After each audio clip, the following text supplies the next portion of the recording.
Hello Dream Teamers, today we are taking a break from mugging off Mourinho to try something a little different. Don't worry, we'll be back to making jokes about Spurs winning absolutely nothing next week. The last 2 years we've partnered up with Movember to tell you to grow a little mo in the month of November, but we haven't really explained why you should care or how you get involved. The home of testicles. Oh. What does it look like? I was just straight in the showers and the lads were like... A few rounds in the ring with Johnny Nelson. You are not weak, talk. Yep, Movember are fighting to keep men alive, and considering the majority of our audience are men, we figured it was in our own best interest to keep you all alive a little bit longer. Just so you keep watching our videos. And once you hear the statistics, it is pretty scary too. In the UK alone, 12 men take their own lives every single day. That's a whole football team and their manager every 24 hours. But Movember don't just focus on mental health and suicide prevention. Prostate cancer kills one man in the UK every 45 minutes. While testicular cancer is the main common cancer found in young men, yet half of us don't even know how to check our own balls. You should just ask your mum. It was a joke! That's the last time you talk about my mum. So, to get a little bit deeper, we're meeting some of the hardest fellas in sport. Millwall manager Emil Harris and former world champ boxer Johnny Nelson to hear about their own personal battles. You're crazy. If you want to talk about feelings, Millwall Football Club isn't traditionally the place to go. You need nerves of steel to be the gaffer here, and Neil Harris is that man. He's Mr. Millwall, the club's record goal scorer, sent off multiple times in his career. He isn't someone you want to mess with. But aged just 23, his career was cruelly postponed by testicular cancer. Just a personal question, what does it look like? You lose a testicle. You can have it replaced. I chose not to. I didn't see the point. I was in a stable, happy relationship. Is it noticeable? No. The players at the time, I said a really close-knit group of players, they were really intrigued. And I'm just open. But again, that taboo thing, you know, I was just straight in the showers and the lads were like, a little bit like, didn't really know what to say or do. But you have to, life carries on. But Jesus, look how lucky I am. What did you feel in that first moment when you found a lump? I remember sitting by the pool and with my hands down my shorts and felt the lump and you know, checked it again and just thought, you know, that doesn't feel right. The difference between two testicles was quite clear for me. One felt dense and heavy and sort of solid, and one was normal, what I'd always known. You know, immediately phoned the club doctor. Was it harder opening up in a football environment for a man? I was quite open with the lads, even when I come back after the operation and come back in. You know, a couple of the lads that, you know, good friends of mine. You know, they checked with me first. Am I okay with a bit of banter? I said no problem. The best way to relax the group, you know, was the easiest way for me. And did it affect your sex life? Yes and no. Mentally, you feel like you're different. You're not the same bloke. You know, and I think that's the stigma for us fellas is, oh, you're going to be the same fella. Well, you are. After the operation, before I was having radiotherapy treatment, we went to Spain, and I think I had four or 5 days out there.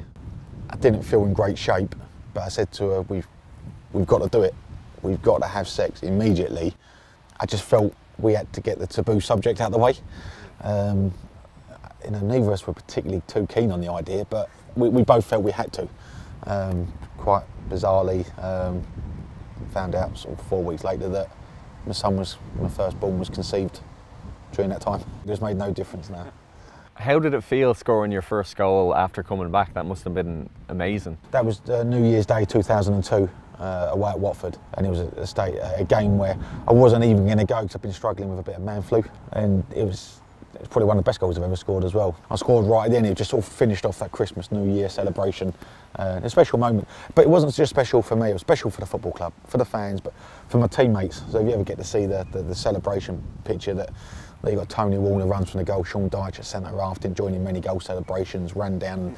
They lifted me above their shoulders, and there was a moment, talking to them now, my mates, it was them just sort of trying to elevate me to say, look, what this man's done. And at the time you don't think about it, you just think that's a goal celebration.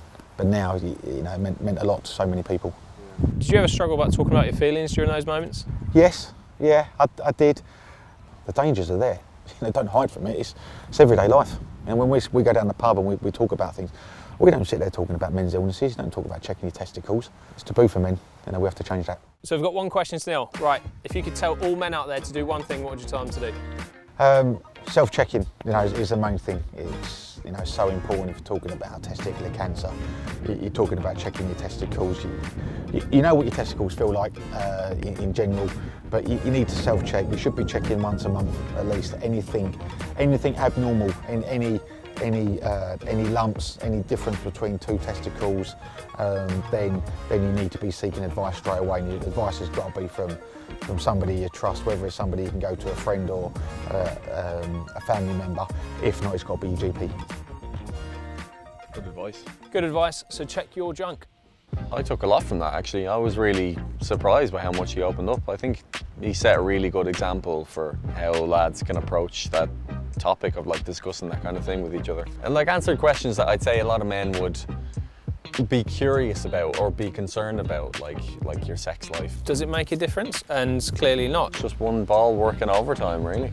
But the feeling of coming back as well and going on to be the top goal scorer must have been absolutely incredible. He even said Sean Dyche celebrated with him, who never celebrates goals apparently. Eating worms along the way. Yeah, picked up a few for the game. Right, so we're now headed to the Movember HQ to find out what these guys are doing with your support. AKA the home of testicles. What? Movember is about far more than just growing a moustache for a month. Since being founded in 2003, they have seen 5 million people take part in over 20 countries, funding 1,200 potentially life-saving men's health projects. We met their global director for cause, Paul Mitchison, at their London HQ to find out more about the good stuff they're doing. Right, so I've just spotted Sean taking Neil's advice, checking his thoughts. They're good. As you do. Yeah, let's have a look at those for you. Oh no, they're doing. Oh. Still satisfied. Check your own balls, yeah? Okay. Right, so we're here to speak to Mitch. Let's have a word. Come for you, Mitch. So, Mitch, tell us who Movember are and what your mission is. Okay, so the Movember Foundation is the leading global organisation dedicated to changing the face of men's health. We exist because men are dying 6 years younger than women around the world, and we've got to do something about that. And every day we work tirelessly across prostate cancer, testicular cancer, mental health and suicide prevention to change that.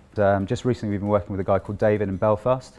He had advanced prostate cancer spread right throughout his body. It sort of locks onto the bones. And thanks to a trial that Movember has funded, that disease is almost entirely eradicated. He's now got months and years ahead of him. So we spoke to Emil Harris, Millwall manager, who is a success story in sport. He had testicular cancer at the age of 23, came back to become Millwall's all-time leading goal scorer. What are Movember doing to have more successes like Emil Harris in testicular cancer? We're one of the biggest global investors in testicular cancer around the world now. We invest in research to work out the genetics of the disease and also fund trials to work out which treatments are going to beat that cancer back. And quality of life is a big issue for men with either prostate cancer or testicular cancer. And sometimes that can be depression, it can change your relationships, and it's really important that men get the information that they need and they know who to reach out to. And so we provide True North Testicular Cancer. It's a website where men can go to get exactly what they need. Right. So we're coming to you from Dream Team. What can Dream Team fans do to get involved with Movember? It's really simple. Go to Movember.com, sign up and grow a moustache for the 30 days of Movember, or do a move challenge or host an event, something like that. Just make sure you're taking part in that month for men's health and having a good time as you do it. It's the best month of the year. So guys, what are you going to do for Movember yourselves? Well, I'm going to grow a mo personally. I don't know about Sean. You may have to try. I think you should. I'd love to see the only it. way is up, you know. You take the piss out of me every day as it is, so what difference would it make? Huge respect. So we are in Leicester. Let's do it. No one in history has held a World Cruiserweight title longer than Johnny Nelson. He is a champion amongst men. But we came to talk to Johnny about the biggest battle of his career, his own mental health. How you doing, Sean? Not too bad. Sean, what's happening now, bud? I'm about to do a few rounds in the ring with Johnny Nelson. You're gonna f him up! Look at those feet. 1, 2.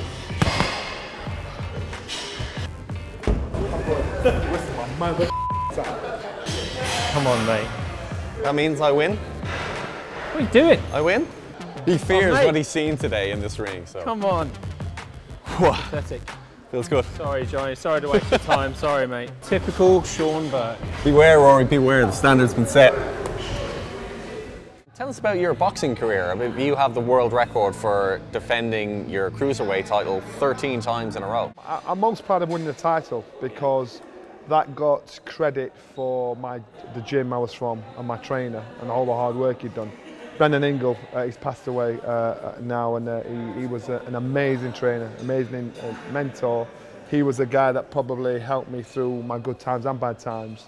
And so to me, winning the title wasn't about for me, it's about him. So would you say that Brendan is somebody you particularly relied on in those dark times? Yeah, without a doubt. And people don't seem to understand, we all need somebody. And we all need somebody that we can vent or talk or say the things that are in there out loud. He taught me, he taught other fighters to talk to each other. Speak out. He taught us about building self-confidence, self-belief. He'd make you face your demons and make you deal with them. Is it true that you contemplated suicide? Yeah, not to the depths of people that have more serious issues, but I looked at it as an option because I thought there was nowhere else to turn. I thought there was nobody else that could help me. And I'm talking friends, family. I just thought people didn't get it. I became paranoid about situations, and for a brief moment, the darkest time, it was an option in my head. So Johnny, if you could give one piece of advice to a young man suffering with depression, what would it be? You are not weak, because you've got to, if you keep it there, you are not the only one that has those negative, mad, degrading thoughts about yourself. Now, if you've got to deal with all these things in your head on your own, you're never going to get through. You've got to open your mouth. And I say to guys, open your mouth. It doesn't mean you're weak. And so we all need a Brendan. And there are people out there in sport, in life, in general life, but we've got to have the courage to open our mouth and talk. You will not realise you have an ally. It might be your best mate, it might be your neighbour, it might be your parent. You know, it might be a relative, but people need to understand, talk. I'm 51 years old. I talk about it freely because I think it made all the difference to my life. A friend of mine, he passed away this year, he took his own life. And me and my mates, we kind of forgotten. We're all mates and we all talk to each other about many things. And at the funeral, we said, you know what? Let's be there for each other. Let's talk to each other. We all think we're cool, but you know at the funeral, it was a leveler. We said, let's be there for each other, let's talk to each other. If there's an issue, let's deal with it. And to me, that's most important.